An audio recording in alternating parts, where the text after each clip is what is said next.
Você pode eliminar o mosquito Aedes assim, assim e agora assim.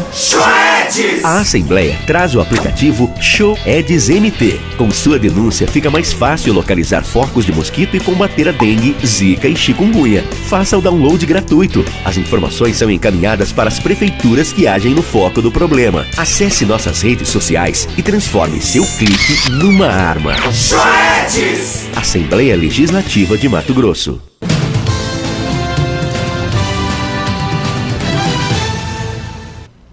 De volta com o RDTV e a nossa segunda parte da entrevista com a deputada Janaína Riva, do PMDB. Deputada, nós conversávamos antes a respeito dos seus apontamentos sobre Pedro Taques. A senhora pontuou essa postura que realmente as pessoas apontam mesmo nele, de ser um pouco mais rígido, né? E de, por vezes, evitar até o diálogo. Além disso, quais são os outros pecados dessa gestão, na sua opinião? A falta de planejamento também é uma questão que me preocupa muito.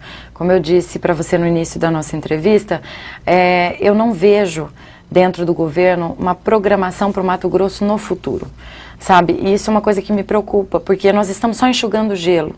Nós estamos colocando aí, fazendo um curativo nas feridas, só que acontece que eu não vejo aí uma forma de se resolver esses problemas, certo? Se você sabe que quando a gente vai enxugando gelo, chega uma hora que ele se derrete por completo. Então a minha preocupação é justamente essa. Nós estamos caminhando aí para um Mato Grosso sem perspectiva. E isso é muito preocupante, né? Eu já vejo aí a falta de interesse de muitos empresários em investir em Mato Grosso.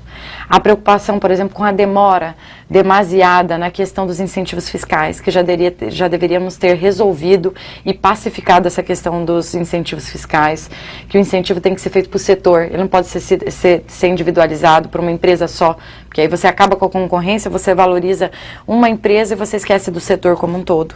Mas isso já deveria ser resolvido. Então, infelizmente, nós estamos correndo contra o tempo, Ana. Desde 2010, nós temos um déficit de mais de 1.600 leitos em Mato Grosso. Desde 2010. E aí você continua ouvindo cada secretário que passa pela Secretaria de Saúde repetir o mesmo discurso. Então, isso realmente está cansativo já. Né? A gente só ouve se falar no passado o que foi feito de erro, mas você não vê ninguém querer apontar uma alternativa e uma solução. Nós temos dentro da Assembleia uma lei que chama Lei de Eficiência Pública. E eu sei que é uma lei que realmente vai doer em muita gente. Por que vai doer em muita gente? Não vai ser por causa de exoneração ou demissão voluntária, não é por causa disso. Mas é porque o objetivo dessa lei ela é fazer a máquina do Estado andar. A máquina do Estado está extremamente pesada. Nós temos, por exemplo, hoje, mais servidores. Vou te dar um exemplo aqui. Preocupados, muitas vezes, em ocupar cargos administrativos, porque ir, de fato, para atividade fim. Isso me preocupa. Isso acontece em muitas categorias. Mas isso, como eu te disse, exige um debate. Não é chegar e de cima para baixo impor uma questão, por exemplo, na educação. Vou dar um exemplo. Não é chegar de cima para baixo e impor. É chamar o sindicato, expor a realidade e dizer o que a lei propõe e adequar às necessidades básicas do sindicato e dos servidores.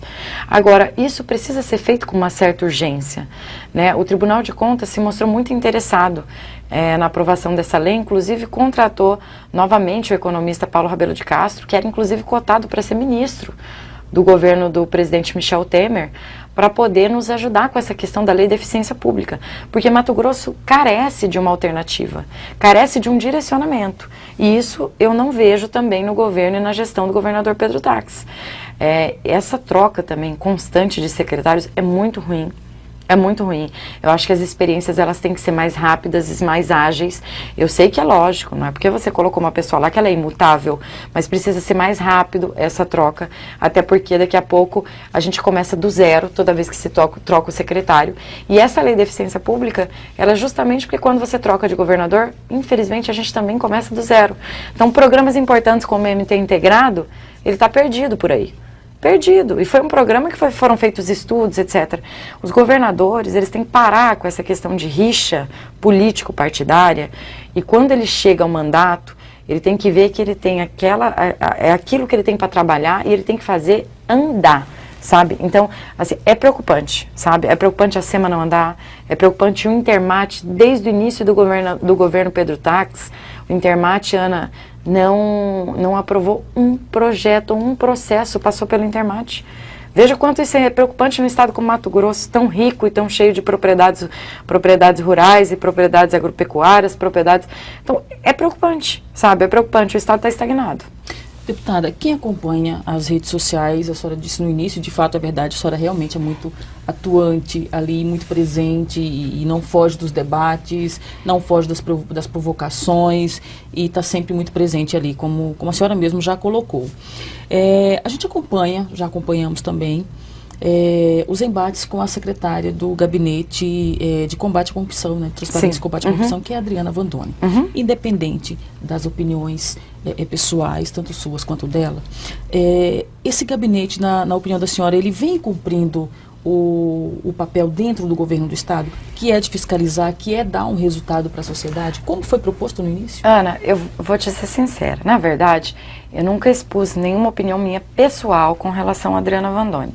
Foi sempre ao contrário. Ela sempre expôs as opiniões pessoais dela com relação a mim. Com relação a Adriana Vandoni, eu não tenho nada, absolutamente nada contra ela. Com relação à secretária Adriana Vandoni, e eu gosto de me direcionar assim a ela, e por isso que até que eu entrei com uma ação contra ela, porque eu gostaria de ser tratada com o mesmo respeito, o que eu tenho questionado é o seguinte: nós temos vários escândalos de corrupção e investigações acontecendo já na atual gestão do governador Pedro Tax. Não estou falando, como eu te disse no início, que o Pedro é corrupto, não. É que cuidar de máquina e cuidar de órgão público é difícil, sabe? E o que eu queria é que ele percebesse que não é assim você ter controle sobre tudo aquele radicalismo que ele pregava no início do mandato dele.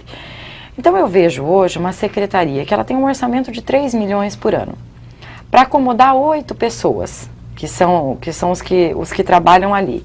E eu não vejo resultado, sabe? E essa é a preocupação. Até, não sei se foi um gesto de provocação, foi com essa intenção que ela disse que estava encaminhando uma denúncia da Secretaria de Cultura, à época que minha mãe era secretária, e para surpresa, eu acredito que até dela depois, dois desses projetos ainda estão em vigência hoje, estão inclusive em responsabilidade do atual secretário, e o próprio secretário saiu em defesa. Mas eu achei ótimo, porque é isso aí mesmo, esse é o trabalho dela. Se ela vê alguma coisa adversa, ela tem que encaminhar a denúncia. Esse era o papel da secretaria, entendeu? Mas isso não pode ser só com a Janete Riva, isso tem que ser com todos. E isso, é lógico, exige uma dedicação muito grande, que na minha opinião não está sendo empenhada. Então é isso que eu tenho colocado. Quando eu falo da secretaria como um cabide de empregos, porque ali estão acomodados aliados políticos do governador. E quando eu falo que, na minha opinião, um dinheiro jogado fora, porque são 3 milhões por ano que poderiam estar sendo investidos em saúde, em educação, em qualquer outra coisa, que nós já temos a Controladoria Geral, nós já temos um órgão responsável para fazer isso, nós temos o Ministério Público Estadual, o GAECO, sabe? E que às vezes as pessoas acham que eu tenho raiva de Ministério Público ou de GAECO por causa do meu pai. Não, é o papel deles. E meu pai está no papel dele de se defender também. Eu sou tão assim, eu tenho uma tranquilidade tão grande, eu sou tão lúcida nessa questão de respeito ao que cada um faz ou deixa de fazer. Agora, eu não posso deixar de, como parlamentar, de falar sobre isso, porque nós tivemos aí esse escândalo, por exemplo, da SEDUC. O próprio Ministério Público e o GAECO já deu a entender também que vai haver uma investigação na Cinfra, porque as mesmas empresas da SEDUC estão na Cinfra. Eu já vi, inclusive, por exemplo, denúncias que foram feitas da questão, por exemplo, da SECOM, que inclusive um dos vencedores é parente da secretária Adriana Vandoni. O irmão da secretária, ele tem obra no governo, que é uma das trincheiras. Então, assim, é estranho, porque pode não ser ilegal, mas é imoral, poxa. Se ela é secretária de combate à corrupção, ela vai trazer para dentro da gestão parentes dela. No mínimo, eu chegaria ao meu primo e falasse, olha, o seu trabalho realmente é muito bom, você é excelente na comunicação, mas eu sou secretária, você trabalhou na campanha do governador, parece como se fosse uma moeda de troca. É ruim, na minha opinião, mas jamais tem alguma coisa pessoal contra ela. Agora, que eu acho que a secretaria é realmente para acomodar companheiros de política do governador, sinceramente eu acho. O governo tem viajado, tem levado, inclusive com comissão, não é? Para o exterior para buscar, segundo o que é ventilado na imprensa, investidores aqui para Mato Grosso. A última viagem, ele fez um tour aqui pela América do Sul e a senhora acabou questionando acerca dos valores que foram gastos com essa viagem. O que estava em desacordo, na opinião da senhora? Ana, na minha opinião, primeiro nós temos que fazer o nosso dever de casa. Sabe, está na hora do governador, e eu sei que é importante buscar investimentos. Dante de Oliveira fez muito isso no exterior, só que era outro momento. Nós estávamos com o Estado pujante na sua economia, o Estado funcionando assim como um trem-bala, sabe, em um momento completamente diferente do de hoje. Que investidor de fora vai querer investir em um Estado que a sensação de desestabilidade econômica, financeira, está no nível que está em Mato Grosso? Você pode ver, por exemplo, essa questão da taxação das commodities, que eu no início até coloquei com o deputado Wilson Santos, que eu achava importante esse debate, porque a senhora é a favor? Nós víamos exatamente por causa disso. Eu falei para ele que eu não tinha uma opinião formada e eu queria ouvir de ambas as partes, como funcionava isso. E aí, o que eu vi, Ana? Os que mais enriqueceram na questão, principalmente da soja em Mato Grosso, foram os que eram beneficiados de incentivos fiscais do Estado. Então, talvez o problema não esteja na taxação. Talvez o problema estivesse realmente na deliberação de forma desenfreada de benefícios fiscais. Então, talvez não seja por aí. Sabe? E porque ontem mesmo um colega deputado me colocou, falou: Janaína, nós temos que parar para pensar o seguinte: hoje a soja em Mato Grosso, o saco, ele está sendo comercializado, a saca de soja, a mais de R$4 de diferença de Campo Grande. Agora, se nós taxarmos, o nosso preço vai cair. E aí o que vai acontecer? Nós vamos arrecadar menos também. O dinheiro que era para vir para dentro de Mato Grosso, ele começa a ir para outros estados, que é o que está acontecendo, por exemplo, com o gado, que tem muitos estados que estão dando incentivo e nós estamos perdendo de vender aqui dentro de Mato Grosso. Então, o que acontece muitas vezes, a gente vê como alternativa aumento de impostos, mas não faz a conta também de que você aumentando impostos o consumo reduz e muito. Então hoje nós vivemos esse momento de instabilidade. Se eu sou a favor ou não da taxação, e eu disse, eu acho que realmente a gente precisa conversar hoje, inclusive eu vou receber o presidente da ProSoja e da FAMATO, porque eu quero ouvir deles, e eu acho inclusive que o governo deveria disponibilizar para os deputados e para os próprios produtores uma pesquisa realmente feita assim vamos dizer, isonomia, né? Que a isonomia não, porque aí seria com igualdade, mas que ela fosse feita com independência, não fosse feita, porque o que está acontecendo hoje? O governo apresenta um número X e os empresários e produtores apresentam outro. Então acaba que a gente fica confuso com isso tudo. E eu sei que isso é uma coisa muito grave. Eu tenho medo hoje de defender a taxação e daqui a pouco eu ver a arrecadação do meu estado cair, e a gente acabar se perdendo por aí. Então acho que isso tem que ser muito bem estudado e tratado, sabe, para poder chegar a um resultado que seja bom para o estado e não para um ou para outro. Muito bem. PMDB e as eleições municipais, como é que está as articulações do partido, sobretudo no interior do estado? Não, a discussão sobre a questão das eleições municipais, elas já estão desde o ano passado, né, a todo vapor. Dentro hoje do PMDB, eu tentei em muitos lugares conseguir agregar o partido com meus apoiadores numa boa. Outros lugares eu já tive maior dificuldade, principalmente onde as bases são mais antigas do meu pai, como é o caso, por exemplo, dos municípios do Nortão, que poucos deles eu consegui trazer os prefeitos e vereadores para o PMDB, porque a diferença está ali dentro do diretório municipal, dentro do município.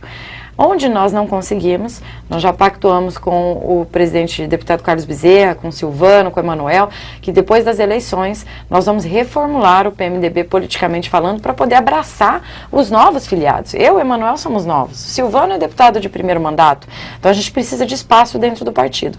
E o Bezerra ele tem se atentado muito com relação a isso.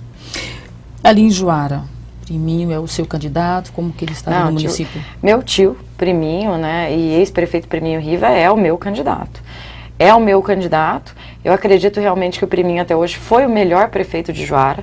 Teve dificuldade sim no seu segundo mandato, mas foi um prefeito extremamente atuante, é um homem extremamente aberto a diálogo e debate, não é tão radical como outros são dentro do município. A Luciane, ela é até um pouco, na minha opinião, nós somos até um pouco parecidas nessa questão de embates, até porque ela era deputada de oposição também, então acabam que realmente tem eu vejo uma dificuldade maior em compor do que o Priminho tem hoje. O Priminho, ele tem uma desenvoltura muito grande, sabe, e uma facilidade, uma habilidade, uma humildade para conversar com as pessoas, que é realmente dele isso. E o Priminho, eu brinco até com todo mundo, eu não tenho que ajudar ele, é ele que tem que me ajudar com a experiência dele, né? O que eu posso fazer lá é contribuir politicamente falando, e eu tenho feito isso, né? Esse ano mesmo, acho que uma das primeiras emendas a ser liberadas minhas foi de Juara de novo, do ano passado também foi de Juara. Contando com o ano passado, agora com esse ano, já vão ser mais de 1.700.000 só destinados para Juara. E como deputado estadual, isso é um valor muito alto, até porque até hoje nós não recebemos, acho que nem 3, 4 milhões de reais. Então, é a minha cidade, é um município que eu tenho vontade de ver crescendo, acho que pode ser um grande polo de educação. O deputado Oscar até está construindo isso junto também ao Unemat, fazendo uma interlocução com o governo, e a gente tem trabalhado junto. Acho que isso é muito legal, é diferente de tudo que já aconteceu ali. O prefeito Edson Piovesan, a senhora acredita que ele está fazendo um bom trabalho, está desenvolvendo bem Juara ali? Como na verdade, o seu Edson tem muita dificuldade, né, no mandato dele, muitas dificuldades. Eu não conhecia antes, né, ele não fazia parte do meu grupo político, não faz parte, mas eu tenho respeito porque é um homem sério e honesto também. Um homem sério, honesto, correto. Porém, o mandato do prefeito Edson, ele decepcionou muito os juarenses, né? Eu não sei se pela crise, não sei também porque o prefeito Edson também assumiu na minha opinião, uma das gestões mais difíceis para os prefeitos foram esses últimos 3, vão ser 4 anos daqui a pouco. Pegaram 2 anos muito ruins do governador Silval, muito ruins, né, pagando conta de Copa do Mundo e etc. E estão pegando também 2 anos péssimos do governador Pedro Tax.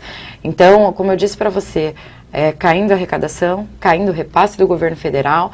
Então, não digo que a culpa é única e exclusivamente do seu Edson, mas talvez Juara precisasse realmente de alguém com forças renovadas ali para poder dar um gás no município, que é o que Juara está precisando. Juara está muito estagnado.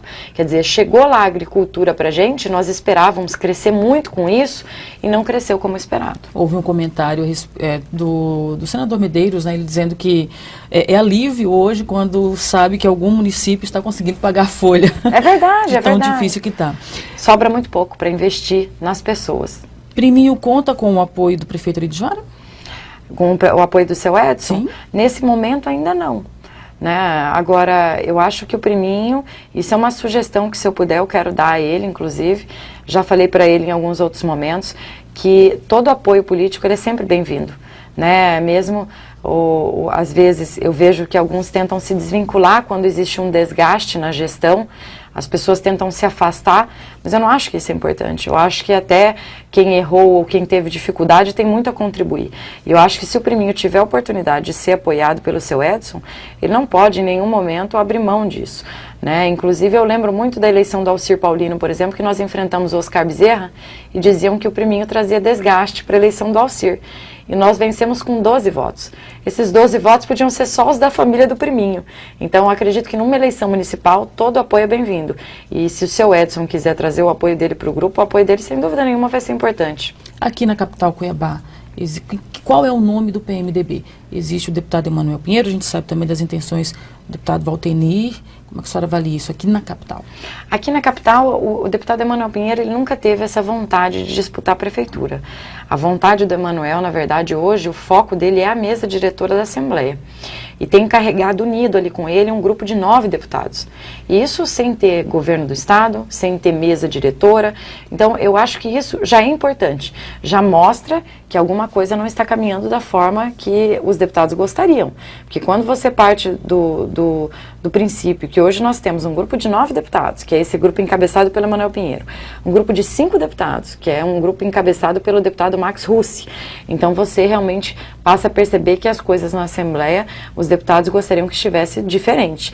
E eu desde o início estou junto com o Emanuel, antes mesmo dele vir para o PMDB, Foi importante a vinda dele porque nós trouxemos o Silvano para o grupo de uma vez por todas, que é do PMDB, e o deputado Romualdo tem se mostrado também muito à vontade agora, que o Emanuel também está no PMDB, mas nós temos tentado ali, e eu acho até que seria importante um consenso. Eu sempre falei isso, o consenso ele é importante dentro da Assembleia, mas desde que seja igualitário para todos, né? Então a gente tem tentado construir isso, e fora isso, a preocupação do Emanuel é realmente de que o PMDB tenha um candidato, e que o Waltenir é um nome que nós respeitamos e muito. Porque o Waltenir, ele é muito, muito bom no que ele faz. Ele é um deputado muito atuante, muito presente. E Cuiabá carece disso, né? O prefeito de Cuiabá é distante da sua base. Ele não é um prefeito popular. E eu acho que Cuiabá precisa disso. Assim como foi, por exemplo, o prefeito Roberto França. Como foi o Wilson, que fez um brilhante mandato na sua primeira gestão também, de proximidade à população de Cuiabá. Errou depois, errou.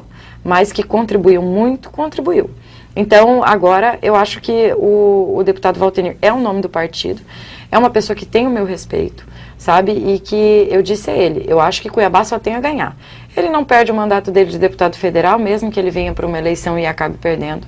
Se ele sair vitorioso, Cuiabá só tem a ganhar, porque uma reeleição, na minha opinião, de executivo é péssima, sabe? Isso já ficou comprovado que é muito ruim a reeleição. Eu não gosto de reeleição, não sou contra quem quer disputar a reeleição, mas não gosto da reeleição. Eu acho muito ruim pro prefeito que disputa a reeleição, sabe, pro município. Alguns momentos o prefeito disputa sem ter intenção depois de ocupar um outro cargo político e acaba se afastando completamente do município, e a população sofre muito com isso. Então, eu acho que Cuiabá tem muito a ganhar com a participação do Waltenir.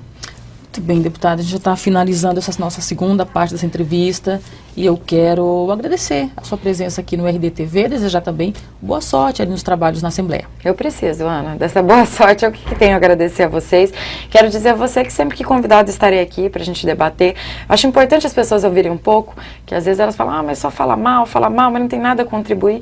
Não é essa a intenção. Acho que todo mundo aqui quer um Mato Grosso melhor. Tudo que eu tenho está dentro de Mato Grosso. Todos os meus investimentos também estão aqui. Meus filhos, que são meu maior patrimônio, estão aqui. Então é lógico que eu quero ver meu estado andar bem.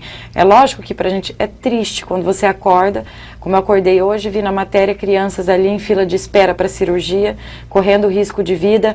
Até eu me emociono, porque não é esse o estado que a gente quer. E eu tenho certeza que também não é o estado que o governador Pedro Taques quer. Acho que o que precisa realmente é ouvir a gente um pouquinho mais. Espero que ele assista a nossa entrevista, que a gente contribua um pouquinho. Ele acompanha. E claro, agradeço com muito carinho também a sua companhia por ter acompanhado, não é, essa entrevista e nos prestigiado com a sua companhia aqui durante essa conversa com a deputada Janaína Riva. Não deixe de acessar rdnews.com.br/rdtv, que é TV todos os dias. E você já sabe, até qualquer hora.